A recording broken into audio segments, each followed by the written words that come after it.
ಸ್ನೇಹಿತರೆ, ನೀವು ಸಿಂಗಲ್ಲಾ ಅಥವಾ ಬ್ಯಾಚುಲರಾ, ಸ್ಪಿನ್ಸ್ಟರಾ, ಅಥವಾ ಯಾರ ಜೊತೆನೂ ಜಾಸ್ತಿ ಸೇರೋದ್ವಾ? ಕಾಲೇಜ್ ಅಥವಾ ಕೆಲಸ ಮುಗಿಸ್ಕೊಂಡ್ಬಂದ್ಮೇಲೆ ರೂಮ್ನಲ್ಲಿ ಸಿಂಗಲ್ ಆಗಿ ಒಬ್ಬರೇ ಇರ್ತೀರಾ. ಊಟ, ತಿಂಡಿ, ನಿದ್ದೆ, ವೀಕೆಂಡ್, ಸಿನಿಮಾ ಎಲ್ಲದರಲ್ಲೂ ಕೂಡ ನಿಮ್ದು ಸೋಲೋ ಪರ್ಫಾರ್ಮೆನ್ಸ್. ತಪ್ಪಲ್ಲ, ಸಿಂಗಲ್ ಆಗಿ ಇರಬಾರ್ದು ಅಂತೇಳಿ ಇಮಿಡಿಯೇಟ್ ಆಗಿ ಹೋಗಿ ಈಗ ಸದ್ಯ ಆಯ್ತು ಡಬಲ್ ಆಗಿಬಿಡೋಣ ಹಂಗೆ ಹೇಳ್ತಿಲ್ಲ ನಾವು. ಆದರೆ ಈ ವರದಿಯನ್ನು ದಯವಿಟ್ಟು ಗಮನ ಕೊಟ್ಟು ಕೇಳಿ, ಇಂಪಾರ್ಟೆಂಟ್ ವಿಚಾರ ಇದರಲ್ಲಿದೆ. ಸ್ನೇಹಿತರೆ, ಒಂಟಿತನ ಅನ್ನೋದು ಬರೀ ಮನಸ್ಸಿನ ನೋವಷ್ಟೇ ಅಲ್ಲ, ಅದು ಹಾರ್ಟ್, ಬ್ರೈನ್ ಮತ್ತು ರಕ್ತನಾಳಗಳನ್ನು ತಿಂದು ಹಾಕ್ತಾ ಇರೋ ಸ್ಲೋ ಪಾಯ್ಸನ್ ಆಗ್ತಾ ಇದೆ ಅಂತ ಹೇಳಿ ಒಂದು ಸೈನ್ಸ್ ರಿಪೋರ್ಟ್ ಹೇಳ್ತಾ ಇದೆ. ಇವತ್ತು ಭಾರತದಲ್ಲಿ ಪ್ರತಿ 3ರಲ್ಲಿ ಒಬ್ಬ ಯುವಕ ಅಥವಾ ಯುವತಿ ನನ್ನ ಫೀಲಿಂಗ್ಸ್ ಹೇಳ್ಕೊಳ್ಳೋಕೆ ಯಾರೂ ಇಲ್ಲ ಅಂತ ಕೊರಗ್ತಾ ಇದ್ದಾರೆ ಅಂತ ರಿಪೋರ್ಟ್ ಹೇಳ್ತಾ ಇದೆ. ಹಾಗಂತ ಏನು ಮಾಡ್ಬೇಕು? ಅದಕ್ಕೆ ಸೊಲ್ಯೂಷನ್ ಏನು? ಈ ಒಂಟಿತನ ಅಥವಾ ಲೋನ್ಲಿನೆಸ್ ಒಂದು ಲೈಫ್ ಸ್ಟೈಲ್ ಸಮಸ್ಯೆ ಆಗ್ತಿರೋದು ಹೇಗೆ? ಇದರಿಂದ ದೇಹದ ಒಳಗಡೆ ಏನಾಗುತ್ತೆ? ಅದ್ರಲ್ಲೇನಿದೆ, ಒಬ್ಬರೇ ಇದ್ದ ತಕ್ಷಣ ದೇಹದ ಒಳಗಡೆ ಏನಾಗ್ಬಿಡುತ್ತೆ ಅನ್ನೋ ಪ್ರಶ್ನೆ ಕೆಲವರಿಗೆ ಬರುತ್ತಲ್ವಾ? ಅದೆಲ್ಲವನ್ನ ಇವತ್ತಿನ ವರದಿಯಲ್ಲಿ ಡೀಟೇಲ್ ಆಗಿ ಸೈಂಟಿಫಿಕಲಿ ನಾವು ತಿಳ್ಕೊಳ್ತಾ ಹೋಗೋಣ. ಕಡೆ ತನಕ ಮಿಸ್ ಮಾಡದೆ ನೋಡಿ ಸ್ನೇಹಿತರೆ. ನೀವು ನೋಡ್ತಾ ಇದ್ದೀರಾ ಮಸ್ತ್ ಮಗ ಚಾನಲ್, ನಾನು ಅಮರ್ ಪ್ರಸಾದ್. ಒಂಟಿತನ 15 ಸಿಗರೇಟ್ಗೆ ಸಮ. ಸ್ನೇಹಿತರೆ, ಡಾಕ್ಟರ್ ಜೂಲಿಯನ್ ಹೋಲ್ಟ್ ಲನ್ಸ್ಟಾಡ್ ಅನ್ನೋ ಒಬ್ಬರು ಫೇಮಸ್ ರಿಸರ್ಚರ್ ಇದ್ದಾರೆ. ಇವರು ಪ್ರಪಂಚದಾದ್ಯಂತ ನಡೆದಿರೋ 100 ಸ್ಟಡಿಗಳನ್ನು ಒಟ್ಟುಗೂಡಿಸಿ ಒಂದು ಮೆಟಾ ಅನಾಲಿಸಿಸ್ ಮಾಡ್ತಾರೆ. ಅದರಲ್ಲಿ ಏನು ವಿಚಾರ ಗೊತ್ತಾ? ಒಬ್ಬ ಮನುಷ್ಯ ಸಿಗರೇಟ್ ಸೇದಿದ್ರೆ ಎಷ್ಟು ಬೇಗ ಜೀವ ಹೋಗೋ ರಿಸ್ಕ್ ಇರುತ್ತೋ ಅಷ್ಟೇ ರಿಸ್ಕ್ ಸೋಷಿಯಲ್ ಕನೆಕ್ಷನ್ ಇಲ್ಲದೆ ಒಂಟಿಯಾಗಿರೋ ವ್ಯಕ್ತಿಗೂ ಇರುತ್ತೆ. ಅಂದ್ರೆ ಒಬ್ರು ಬೊಜ್ಜು ಮೈ ಬೆಳೆಸ್ಕೊಂಡ್ರೆ ಅಥವಾ ಎಕ್ಸಸೈಸ್ ಮಾಡದೇ ಇದ್ರೆ ಆಗೋ ಎಫೆಕ್ಟ್ಗಿಂತ ಈ ಲೋನ್ಲಿನೆಸ್ ಎಫೆಕ್ಟ್ ಜಾಸ್ತಿ. ಇದರ ಅರ್ಥ ನಿಮ್ಮ ಶ್ವಾಸಕೋಶಕ್ಕೆ ಹೊಗೆ ಹೋಗ್ತಿದೆ ಅಂತಲ್ಲ, ಆದ್ರೆ ಸಾವಿನ ಪ್ರಮಾಣ ಅಂತ ಬಂದಾಗ ಧೂಮಪಾನಿಗಳಿಗೆ ಇರೋ ರಿಸ್ಕ್ ನಿಮಗೂ ಕೂಡ ಇರುತ್ತೆ ಅಂತ. ಲವ್ ಫೇಲ್ಯೂರ್ಗಿಂತ ಡೇಂಜರಸ್. ಸಾಮಾನ್ಯವಾಗಿ ಒಂಟಿತನ ಅಂದ ತಕ್ಷಣ ಮನಸ್ಸಿನ ಮೇಲೆ ಪರಿಣಾಮ ಆಗುತ್ತೆ. ದೇಹಕ್ಕೆ ಏನಾಗುತ್ತೆ? ಮೆಂಟಲಿ ಸ್ವಲ್ಪ ಡಿಸ್ಟರ್ಬ್ ಆಗೋದು, ಬೇಜಾರು, ಡಿಪ್ರೆಷನ್ನು ಎಲ್ಲ ಕೇಳಿದೀವಿ ನಾವು. ದೇಹಕ್ಕೆ ಏನಾಗುತ್ತೆ ಅನ್ನೋ ಪ್ರಶ್ನೆ ನೀವು ಕೇಳ್ಬೋದು. ಆದರೆ ಸ್ನೇಹಿತರೆ, ಒಂಟಿತನ ಹೃದಯ, ಬ್ರೈನ್, ಇಮ್ಯೂನ್ ಸಿಸ್ಟಮ್ ಮತ್ತು ರಕ್ತ ಸಂಚಲನೆ ಮೇಲೂ ಕೂಡ ಪರಿಣಾಮ ಉಂಟು ಮಾಡುತ್ತೆ. ನೋಡಿ, ಮೊದಲು ಹಾರ್ಟ್ ಬಗ್ಗೆ ನೋಡೋಣ. ಹೃದಯಾಘಾತಕ್ಕೆ ದಾರಿ. ಸ್ನೇಹಿತರೆ, ಹೃದಯಕ್ಕೆ ಲವ್ ಫೇಲ್ಯೂರ್ನಿಂದ ಒಂಥರ ನೋವಾದ್ರೆ ಲವ್ವೇ ಇಲ್ಲದೆ ಒಂಟಿಯಾಗಿದ್ರೂ ಕೂಡ ಇನ್ನೊಂದು ರೀತಿ ನೋವಾಗತ್ತಂತೆ. ಎಕ್ಸ್ಪರ್ಟ್ಸ್ ಪ್ರಕಾರ ಏಕಾಂಗಿಯಾಗಿದ್ದಾಗ ಮೊದಲು ಪೆಟ್ಟು ಬೀಳೋದು ಹಾರ್ಟ್ಗೆ. ಯಾಕಂದ್ರೆ ಮನುಷ್ಯ ಸಂಘಜೀವಿ. ಪೂರ್ವಜರ ಕಾಲದಿಂದಲೂ ಕೂಡ ಗುಂಪಲ್ಲೇ, ಕಾಡು ಮನುಷ್ಯರ ಕಾಲದಿಂದಲೂ ಗುಂಪಲ್ಲೇ ಬದುಕ್ತಾ ಬಂದಿರೋರು. ಆದರೆ ಇತ್ತೀಚೆಗೆ ಏನಾಗ್ತಾ ಇದೆ? ಕೆಲಸ ರೂಮಲ್ಲಿ ಒಂಟಿ, ಕೆಲಸ ರೂಮಲ್ಲಿ ಒಂಟಿ, ಆ ಥರ ಆಗ್ತಾ ಇದೆ. ಆಗ ಮೆದುಳಿಗೆ ಒಂದು ಸಿಗ್ನಲ್ ಹೋಗುತ್ತೆ, ನೀನು ಸೇಫ್ ಅಲ್ಲ, ನಿನ್ನ ಜೊತೆ ಯಾರೂ ಇಲ್ಲ, ನಿನಗೆ ಯಾರ ಸಪೋರ್ಟ್ ಇಲ್ಲ ಅನ್ನೋ ಮೆಸೇಜ್ ಹೋಗೋಕೆ ಶುರುವಾಗುತ್ತೆ.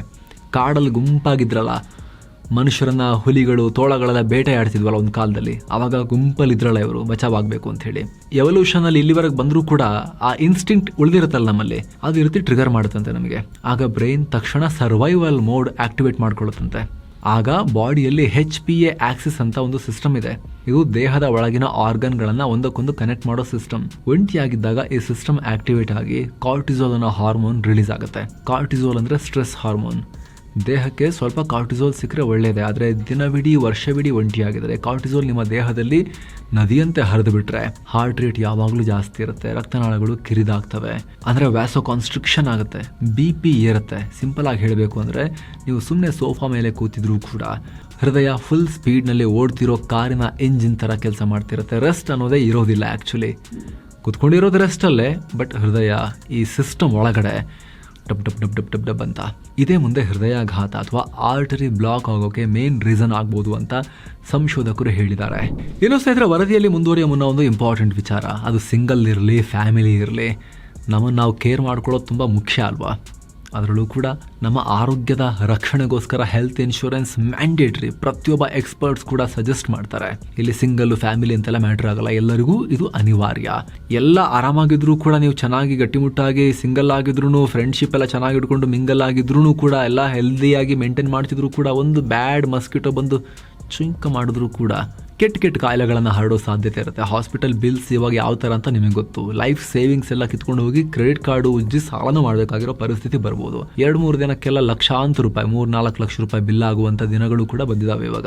ಹಾಗಾಗಿ ಸ್ನೇಹಿತರೆ, ಹೆಲ್ತ್ ಇನ್ಶೂರೆನ್ಸ್ ಎವ್ರಿಬಡಿ, ಪ್ರತಿಯೊಬ್ಬರಿಗೂ ಕೂಡ ಇಂಪಾರ್ಟೆಂಟ್. ತಿಂಗಳಿಗೆ ಬರೀ 500-600 ರೂಪಾಯಿಂದ 10-20-30 ಲಕ್ಷ ರೂಪಾಯಿನ ಕವರೇಜನ್ನು ತಗೊಂಡು ಹಾಸ್ಪಿಟಲ್ ಬಿಲ್ನ ಭಯವನ್ನ ನೀವು ಶಾಶ್ವತವಾಗಿ ದೂರ ಮಾಡ್ಕೊಳ್ಬೋದು.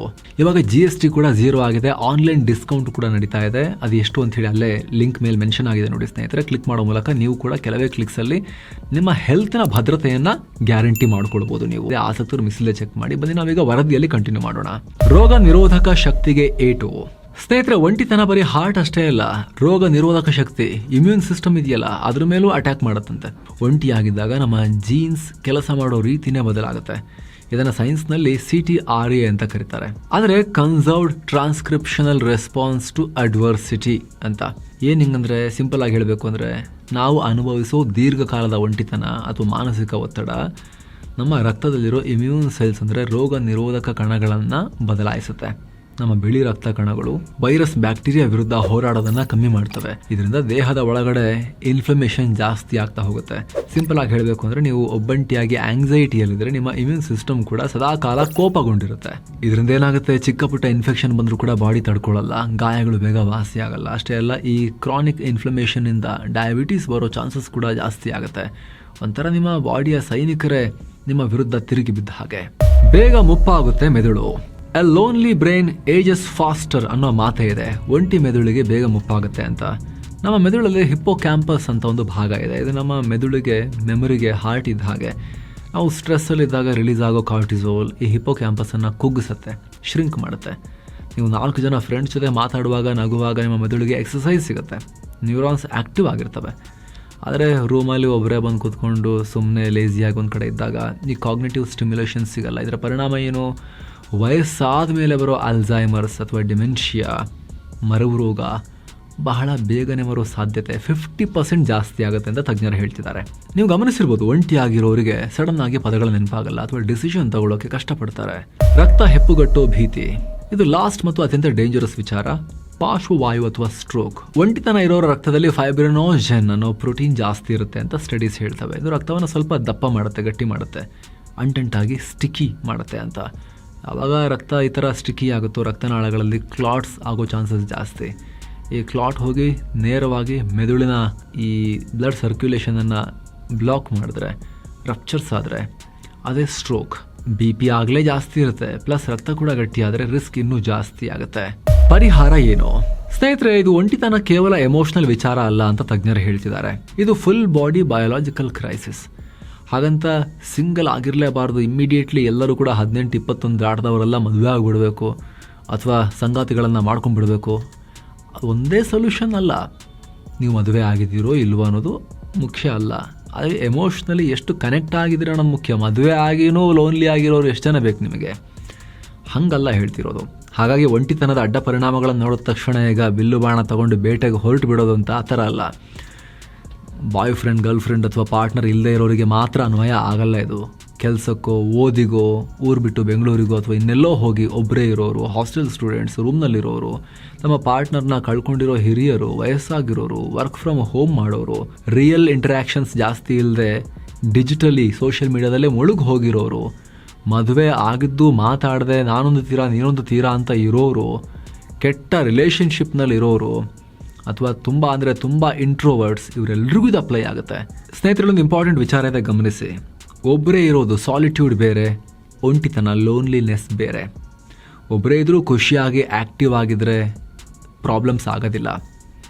ಆದರೆ ಮನಸ್ಸಿನ ಒಳಗಡೆ ನಾನು ಒಂಟಿ, ಯಾರೂ ಇಲ್ಲ ಅನ್ನೋ ಫೀಲಿಂಗ್ ಬರೋಕ್ಕೆ ಶುರುವಾಗಿದೆ ಅಂದರೆ ಇದು ಅಪ್ಲೈ ಆಗುತ್ತೆ. ನೀವು ಆ ರೀತಿ ಇದ್ದೀರಾ ಅಂತ ಅನಿಸಿದ್ರೆ ಈ ಕೂಡಲೇ ನೀವು ಆ್ಯಕ್ಷನ್ ತಗೋಬೋದು. ನಿಮ್ಮ ಹಳೆ ಫ್ರೆಂಡ್ಸ್ಗೆ ಫೋನ್ ಮಾಡಿ ಮಾತಾಡ್ಬೋದು. ಹಳೆ ಫ್ರೆಂಡ್ಸ್ ಅಲ್ಲ, ಫ್ರೆಂಡ್ಸ್, ಇವಾಗಲೂ ಇರೋ ಫ್ರೆಂಡ್ಸ್ ಮಾಡ್ಕೋಬೋದು. ಯಾವಾಗಲೂ ರೂಮಲ್ಲೇ ಸೇರ್ಕೊಂಡಿರೋದ್ರ ಬದಲಿಗೆ ಫ್ರೆಂಡ್ಸ್ ಮೀಟ್ ಆಗ್ಬೋದು. ಸ್ಪೋರ್ಟ್ಸ್ ಆ್ಯಕ್ಟಿವಿಟೀಸಲ್ಲಿ ಪಾಲ್ಗೊಳ್ಬೋದು. ನಿಯರ್ ಬೈ ಸ್ಪೋರ್ಟ್ಸ್ ಟೀಮ್ಸ್ ಇರ್ತವೆ, ಕ್ರಿಕೆಟ್ ಟೀಮ್ಸ್ ಇರ್ತವೆ, ಅಲ್ಲಿ ಹೋಗಿ ನಾನು ಜಾಯ್ನ್ ಆಗಲ್ಲ ಅಂತ ಕೇಳಿ ಸೇರಿಸ್ಕೊಳ್ತಾರೆ. ಇಲ್ಲ ಅಂತ ಹೇಳಿದ್ರೆ ಬೈಕರ್ಸ್ ಇರ್ತಾರೆ, ಆಫ್ ರೋಡರ್ಸ್ ಇರ್ತಾರೆ. ನೋಡಿ ನಿಮ್ಗೆ ಯಾವ ಆ್ಯಕ್ಟಿವಿಟಿ ಫಿಟ್ ಆಗುತ್ತೆ ಅಂತೇಳಿ. ಟ್ರೆಕ್ಕಿಂಗ್, ಹೈಕಿಂಗ್, ಈ ಥರದ ನಾನಾ ಆ್ಯಕ್ಟಿವಿಟೀಸ್ ಇರ್ತವೆ. ಜಿಮ್ಮಲ್ಲಿ ಫ್ರೆಂಡ್ಶಿಪ್ ಇರ್ಬೋದು. ನೋಡಿ ಎಲ್ಲಿ ಸರ್ಕಲ್ ಬೆಳೆಸ್ಬೋದು, ನಿಮಗೆ ಎಲ್ಲಿ ಸೂಟ್ ಆಗುತ್ತೆ ಅಂತೇಳಿ. ನಿಯರ್ ಬೈ ಲೈಬ್ರರಿಗೆ ಹೋಗಿ ಅಲ್ಲಿ ರೀಡರ್ಸ್ ಕ್ಲಬ್ ಸೇರ್ತೀರಾ, ನೋಡಿ ಏನಾದ್ರು ಒಂದು ಮಾಡ್ಬೋದು. ನೀವು ಅವಕಾಶ ಇದ್ದೇ ಇರುತ್ತೆ. ಸೋಷಿಯಲ್ ಲೈಫನ್ನು ಟೈಮ್ ವೇಸ್ಟ್ ಅಂತ ಅನ್ಕೋಬೇಡಿ. ಅದು ನಿಮ್ಮ ಆರೋಗ್ಯಕ್ಕೆ, ಮೆದುಳಿಗೆ ಬೇಕಾಗಿರೋ ಮದ್ದು. ಒಂದು ವೇಳೆ ನೀವು ಆರಾಮಾಗಿದ್ರೆ ನಿಮಗೆ ಇದು ಅನ್ವಯ ಆಗಲ್ಲ ಅಂತ ಹೇಳಿದ್ರೆ, ನಿಮ್ಮ ಸರ್ಕಲಲ್ಲಿ ಯಾರಾದರೂ ಈ ಥರ ಇದಾರೆ ಅಂತ ನಿಮಗೆ ಅನ್ಸಿದ್ರೆ ಅವ್ರ ಹತ್ರ ನೀವೇ ಆ್ಯಕ್ಷನ್ ತೊಗೊಂಡು ಮಾತಾಡ್ಬೋದು. ಹೇಗಿದೆಯಾ, ಒಬ್ಬನೇ ಇದೆಯಲ್ಲ, ಆರಾಮ, ಯೋಗಕ್ಷೇಮ ಹೇಗೆ ಅಂತೆಲ್ಲ ವಿಚಾರಿಸಿ. ನೀವು ಖುಷಿಯಾಗಿರಿ, ಎಲ್ಲರನ್ನೂ ಖುಷಿಯಾಗಿಡಿ. ಹಾಗೆ ಸ್ನೇಹಿತರೆ, ಕಡೆಯದಾಗಿ ಕ್ವಿಕ್ ರಿಮೈಂಡರ್, ಆಗಲೇ ಹೇಳಿದ ಹೆಲ್ತ್ ಇನ್ಶೂರೆನ್ಸ್, ಟರ್ಮ್ ಇನ್ಶೂರೆನ್ಸ್ ನ ಲಿಂಕ್ ಡಿಸ್ಕ್ರಿಪ್ಷನ್ ಮತ್ತು ಪಿನ್ ಮಾಡಿರೋ ಕಾಮೆಂಟ್ ನಲ್ಲಿದೆ. ಯಾರಿಗೆಲ್ಲ ಅವಶ್ಯಕತೆ ಇದೆ ಮಿಸ್ ಇಲ್ಲದೆ ಚೆಕ್ ಮಾಡಿ ಡಿಸ್ಕೌಂಟ್ ರೇಟ್ ನಲ್ಲಿ ಬೈ ಮಾಡೋಕೆ. Thank you so much. ಮತ್ತೆ ಭೇಟಿ ಆಗ್ತಿರೋಣ ಸ್ನೇಹಿತರೆ. ನಮಸ್ತೆ.